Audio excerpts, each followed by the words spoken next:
Yoja akkam jirtu kabajamtootaaf jaallattoota miidiyaa Dirree Barnootaa kun koorsii logic and critical thinking irratti tuutoriyaalii afaan keenya afaan Oromoo afaan saba guddaan isiniif kennamaa jirudha.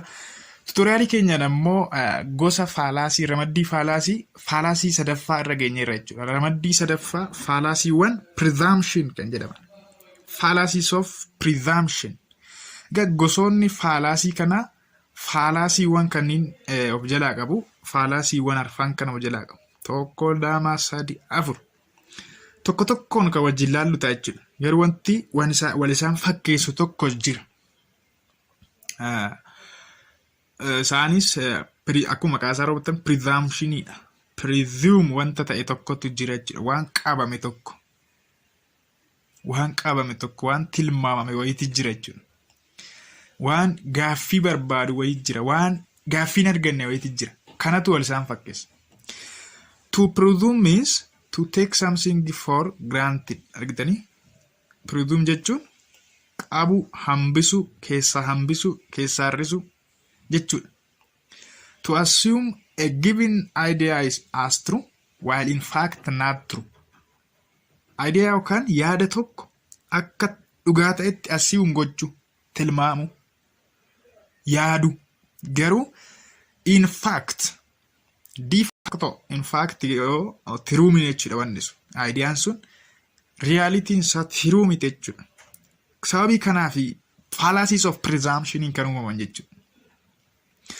The assumption given in the premise is not supported by proof, but arguer invite the audience to accept as it is true. Assumption sun true mini jechuudha. Assumption yookaan tilmaamni sun true miti true mini jechuunis premising keenya proof nuuf hin godhu jechuudha. Waan proof goone hin qabnu. Garuu audience yookaan dhaggeeffattoota keenya akka waan true ta'etti, akka waan sirrii ta'etti affeerra jechuudha. Yeroo sana fallacy of presumption uumna. Arguer uses confusing expressions to conceal the wrong assumption.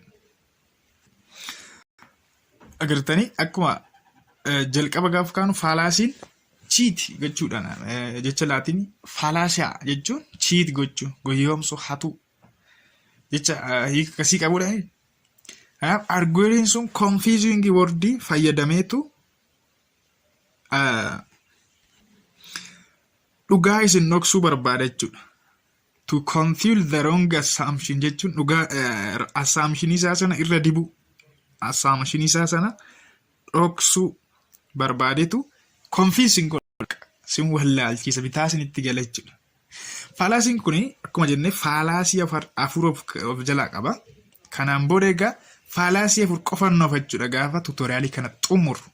Fallaasii afur qofannoof ammas nafaana turaa tokko tokkoon laalla. Baay'ee gaarii. Begging the question fallaasiin inni jalqaba. Begging the question. Akkuma maqaa isaarra laaltan inni kun gaaffii maal gochaara? Begging the question, gaaffii kadhachuu, gaaffii uumuu jechuudha. Gaaffii biraa kaasa jechuudha. Conclusion isaatu gaaffii biraa kaasa. Arguer uses confusing phraseology. Phrasein inni fayyadamu yookaan gaaleewwan inni fayyadamu argueriin sun waan confuse nama godhu, waan namaan galle bitaa namatti galu wayiidha jechuudha. Kanaaf gaaffii biraa kaasa jechuudha. Phrasein isaa sun mataa masaati. Presumes that the premises provide adequate support for the conclusion. Akka waan premisiin conclusionii deeggaruutti presume godha jechuudha. Presume nu ala qaba presume jechuun something for granted. Gaarii. Arguer creates the illusion by stating the inadequate evidence as adequate to the conclusion by. Argueriin keenya illusionii uume. Illusion jechuun itti fakkeessu jirame. Itti fakkeessu but in reality miti jechuudha. By leaving out key premise. Premisii qulfii taate furto, premisii shaggee taate wayii keessaa dhiisa jechuudha. Nothing more is needed to establish the conclusion. Argatanii premisii baay'ee nutu barbaachisu premisii takka qofa jechuunis key premise keessaa dhiise. Premise waannaa keessaa dhiisa jechuudha. Kana jechuun ammoo nothing more is needed to establish a conclusion. Waan biraan barbaachisu kan biraan nun barbaachisu premise kun qofti gahaadha nun jedheetu presume nu jalaa godha jechuudha. Premise kam taate adequate taate sana presume nu jalaa godha. Presumes that the premise provide adequate support for the conclusion. Argitani? Premise tokko hin jirti. Premise akkami? Premise shaggeen kan adequately conclusion keenya support nuuf gootu. Ishee sana garuu asitti hin hambisa jechuudha. Hin hambisa. Restating the premise as a conclusion using different words. Kana jechuunis premise sana irra deebi'a jechuudha. Conclusion keessattis premise sana irra deebi'a. Haala biraatiin xiqqooma jijjiire irra deebi'a. Reasoning in a circle not clear where it begins and ends. Namni tokko yeroo haasa'u sarkiliidhaan immoo haasa'u jechuudha. Maa jechuudha? Bakka naanna'aa oola jechuudha. Reasoning in a circle jechuun naanna'aa oola malee eessatti akka jalqabe eebiin eessatti akka dhumu beekuu hin dandeessan jechuudha. Akkanumatti olaaltan garuu valid formii qaba. Wanti amala isaa tokko keessa begging the questioning valid formii qaba. Fakkeenya keessatti sirreessanii galaa na hordofa. Contains phraseology that conceal faulty reasoning. Phraseology reasoning isa faulty yookaan gora taate kana inni dhoksa jechuudha. Kanaaf phraseology akkasii of keessaa qaba. Kun amala isaati. Characteristics isaati jechuudha. Characteristics jalqaba valid formii qabaachuu isaati. Lammaffaan ammoo phraseology achi keessa jiran sun faulty sana maal godhu hin dhoksu jechuudha. Nu jalaa dhoksu. Nu jalaa dhoksu. The actual source of support for the conclusion is not apparent. Baay'ee gaarii. Maal jechuudha fakkeenya keessatti haa ilaallu leaving out key premise yemmuu jedhu. Example, murder is morally wrong. This being the case, it follows that abortion is morally wrong. Amma conclusion isaa isa kanadha. Abortion is morally wrong kan jedhu. Premise inni nu dhiyeesse premise ishee kanadha. Murder is morally wrong. Ajjeesuun morally sirrii akka hin taane jechuudha. Kanumarra dhaabatee conclude godhe. Garuu premise inni nu jalaa qabe wayii jirti jechuudha. Barbaachiftuun wayii. Fakkeenya maal ta'uu dandeessi? Akka exceptionitti abortioniin garuu yookaan ulfa baasuun seera akkasitti heeyyamaadha. Maal kan jettu fa'a.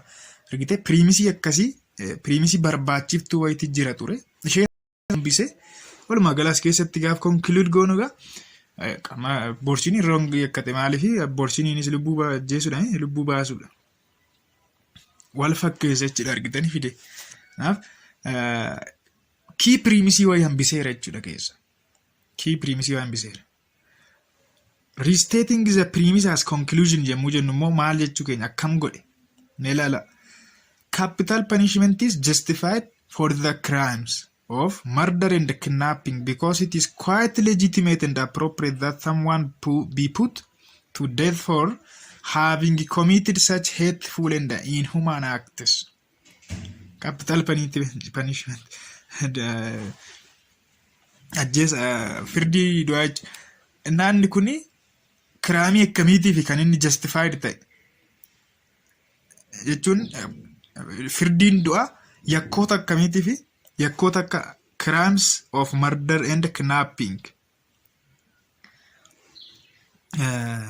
ajjeesuu fi kidnapping dhoksuudha dhoksu na isaaniif because it is quite legitimate and appropriate waan ta'aniif sirrii waan ta'aniif bakka legitimate dha sirriidha appropriate dha jedhee ka'eetu laala ammaas achumatti deebi'aa jechuudha. Restating the premise as conclusion. Kun amma premise dha kan kana dura jiru. Kan kana dura jiru kun premise dha. Garuu conclusion keessas kan jiru isuma sanaan tokkuma. That someone be put to death for having committed such hateful and inhuman acts. Someone be put to death jechuun capital punishment jechuudha. Yookaan death penalty jechuudha. Death penalty jechuudha. Isumatti achi deebi'e jechuudha. Such hateful and inhuman acts kan jennu immoo isaan kana jechuudha. Isaanis ilaala. Murderii fi kidnapping. Ajjeesuu fi nama dhoksuun waan akkasii jechuudha. Kanaaf conclusion keenya premisuma keenya daggame jechuudha. Premisuma irra deebi'e malee waan haaraa tokko finne jechuudha. Fallacy of presumption inni lammaffaan fi fallacy 16ffaan complex question. Complex question akkuma qasarra battan gaaffii wal xaxaa akka jechuuti. Fallacy akkamiiti? Fallacy of complex question. Arguer asks a single question that is really two or more, and a single answer is then applied to both questions. Complex question argitani gaaffii lama kaasa jechuudha. Gaaffii lamaa fi ask single question idha garuu kan gaafate. Wanti wachi godhan ask single question. Single answering garuu and a single answer is then applied to both questions. Gaaffii lama kaasa. Maaliinsa gaaffii tokkichisaa sun waan biraa keessa nama gasha jechuudha. Mee akkam akka ta'e ilaalla jalatti. Have you stopped cheating on exams? So sin jedhama single question gaaffii takkitti sin gaafate garuu gaaffii biraa kaasa gaaffiinsa gaaffii biraa kaasa. Amala isaa ammas keessa oblige the listener to acknowledge about something that he or she doesn't want to acknowledge. Listeneriin wanta hin barbaanne tokko akka inni itti yaaddu kan isheen itti yaaddu godha jechuun akka isheen utuun barbaadin jechuudha. Waan tokko ofirratti beeksisuu hin barbaanne utuun jaallatiin akka inni ofirratti beeksisu dirqamsiisa jechuudha. Amma have you stopped on cheating on exams jedhamu tokko maal jettu? Qorumsa irratti hatuu dhiiftee taatu siniin jedhe. Amma deebiin keessan yesii osoo ta'e kanaan dura maal godhaa turtan jechuudha. Hataa turtan jechuudha mitiire. Namni tokko lafumaa ka'ee qorumsa irratti hatuu dhiiftee taatu siniin jedhe. Eeyyeen osoo jettani kanaan dura hataa turte jechuudha. Lakkii osoo jettani immoo kanaan dura hataa turtanii ammas ittuma jirtu jechuudha mitiire. Kanaaf waan hin taane waan hin barbaanne keessa sin gasheera jechuudha. Kanaaf complex question inni kun. You answered yes. Therefore it follows that have cheated in the past. Amma gaati have you stopped cheating on exam? Eesin jedhee ammati macheem hattuu jedhamu waan hin barbaanne dhaabeera eeyyee jetta. Eeyyee jette taanaan immoo shawwadamte jechuudha. Eeyyee jette taanaan bakka kanaaf eeyyee jettetta kanaafu kanaan booda kana dura hataa turte siin jedha jechuudha. Conclude godha. Complex questionidha. Well, inni 17ffaa fi inni 9ffaan false dichotomy. Fallacy presumption keessaa isa 9ffaa fi fallacy 22 keessaa isa 17ffaan false dichotomyidha. Fallacy akkamidha inni kun? Premise of an argument presents two alternatives as if they are jointly exhaustive. Premise keessatti wanti dhiyaatu alternative lamadha. Alternative lamaan kun isaan malee alternative biraa akka waan hin jirretti kan dhiyaatan. Alternative lama si dhiyaata. Alternative yookaan filannoo lamaan kanaan ala filannoo biraa akka waan hin qabneetti si dhiyeessa jechuudha premise keessatti. The arguer attempts to delude the reader or listener into thinking that there is no third alternative. Kanaaf arguerii jechuudha as keessatti kan inni itti si goyoomsuuf yookaan delude si gochuuf yaalu listenerii yookaan readerii sana kan inni ittiin goyoomsuuf yaalu akka inni alternative biraa hin qabne third alternative akka inni hin qabne. Filannoo biraa hin qabu lamaaniin ala jechuudha. Two alternative jointly exhaustive dha. Jechuunis isaan ilaa alternative biraa hin jiru. Tokko filattaa jechuudha. Fakkeenyaaf either you buy only Ethiopian made products or you don't deserve to be called a loyal Ethiopian. Oomishoota Itoophiyaa yookaan oomishoota Itoophiyaa bitu. Yookaan immoo Itoophiyaadhaaf amanamuu dhiisuu Itoophiyaa ganuu jechuudha. Bakka filannoo lamaan kana ala hin qabdu. Yoo Itoophiyaa jaallatta ta'e, yoo Itoophiyaadhaaf amanamta ta'e, oomishoota Itoophiyaa bitta. Yookaan Itoophiyaan jaallattu. Kun amma garuu faalaasii kan inni ta'e jechuudha. Oltarneetiivii biraas qabda miti. Maal kana oomishoota Itoophiyaa bituu keetu Itoophiyaa jaallachuu kee mul'isaa yookaan bituu dhiisuu keetu Itoophiyaa jibbuu kee mul'isaa miti. Waan biraatiin Itoophiyaadhaaf oolmaa ooluu dandeessa yoo hin jaallatta ta'e. Yesterday you bought new Chinese jeans. Therefore you don't deserve to be called loyal. Argite? Ammas keessatti sitti meera ka pirimisii keessatti pirimisii jalqabaa keessatti. Yoo Ethiopian made product yookaan Ethiopian made product bitu yookaan Itoophiyaadhaaf amanamuu dhiisuu siin jedheera miti. Kaleessa maal bitte? Chinese jeansii bitte. Jeansii China bitte. Kanaaf ati Itoophiyaadhaaf amanamuu hin barbaaddu. Itoophiyaadhaaf amanamaa hin jirtu hin jaallattu siin jechaadha. Fallacy of false dichotomy dha jechuudha. Fallacy'n akkasii. Inni arfaffaa fi inni 18ffaan fallacy of presumption keessaa inni arfaffaa fi fallacy 22ffaan keessaa inni 18ffaan suppressed evidence. Maqaa masaarraa akkuma hubattan inni kunis evidence suppressed ta'e wayiidha.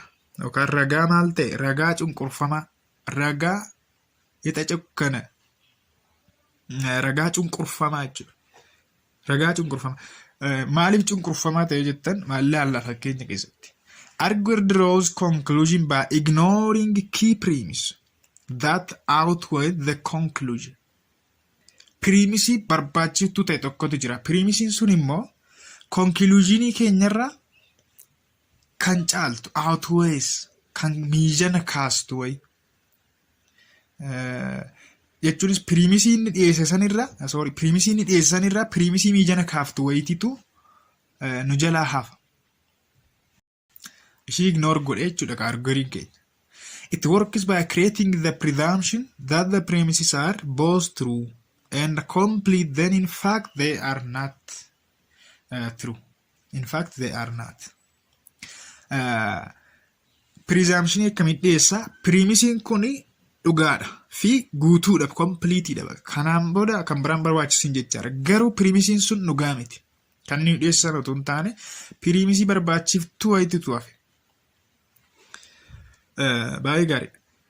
Common in advertisements ads keessatti jechuudha. Beeksisa keessatti yeroo baay'ee kan wanta akkanaa kun kan uumamu. Fakkeenyaaf the new RCA digital satellite system delivers sharp TV reception from an 80-inch dish antenna and it costs only $9. Therefore, if we buy it, we can enjoy all the channels for relatively small one-time investment. Ammaga advertising yookaan beeksisaan kun wanti inni nu jalaa dhiye wayii jira jechuudha. Waa gaarummaa maamannaa intini kana nutti haasa'eera saatalaayitii kana. RCA saatalaayitii digital saatalaayitii kana nutti haasa'aa jira malee garuu saatalaayitii kana RCA waan akkamitti ta'e teeknikaalii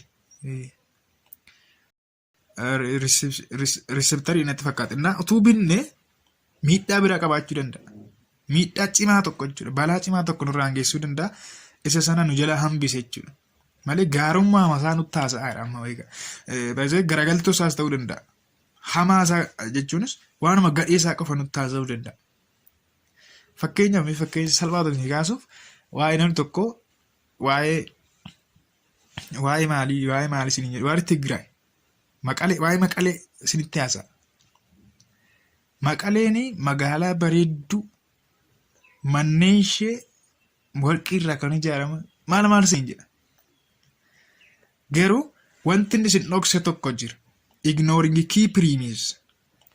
Key premise inni isin dhokse kun ammoo conclusion irra waan madaala kaasu waan guddaa tokko isin dhokse. Innis waraanni achi jiraachuu isinitti hin himne jechuudha. Kanaafis premise keessatti sama sana dhageessisan isuma dura dhageessa sana laaltanii Maqalee gaafa dhaqxanii achitti du'uu dandeessu jechuudha. Haaluma kana fakkaatuun waa'ee Sumaalee sinitti haasa'u Somaaliyaa sinitti haasa'uudhaaf namni tokko ka'ee gaarummaa isaa jennu immoo waan badaasa waan gadhiisaa jennu immoo Finfinnee keessa Finfinneeni magaalaa akkanaati. Finfinnee keessa jireenyi qaaliidha. Finfinnee keessa manni kiraan mana hamma kanadha jedhee waanuma hamaa isaa isinitti hima. Garuu gaafa dhuftan waan isin dhokse tokko qaba. Finfinneen karaan ishee hunda asfaaltii akka ta'e. Nan sabee tarii mooraa keessa mooraa yuunivarsiitii Finfinnee keessa karaan hunda asfaaltiidha. Beeku gadi ba'een beeku. Nan qooseshi. Na walumaa gala faalaasii akkasii jechuudha. Suppressed evidence. Evidensii cunqurfamaa. Evidensii barbaachisaa tokko nu jala hambise jechuudha. Hordoftoota miidiyaa Dirree Barnootaa. Tutoriyaaliin keenya waa'ee faalaasii irratti Fallacies of Presumption irratti kenname hammuma kana fakkaata ture. YouTube channel keenya subscribe godhaa bannaata. Galata wal faadhaa isin jaalladha. Yeroo taanu paartii taanutti immoo wal argina. Wal faadhaa. Bye bye.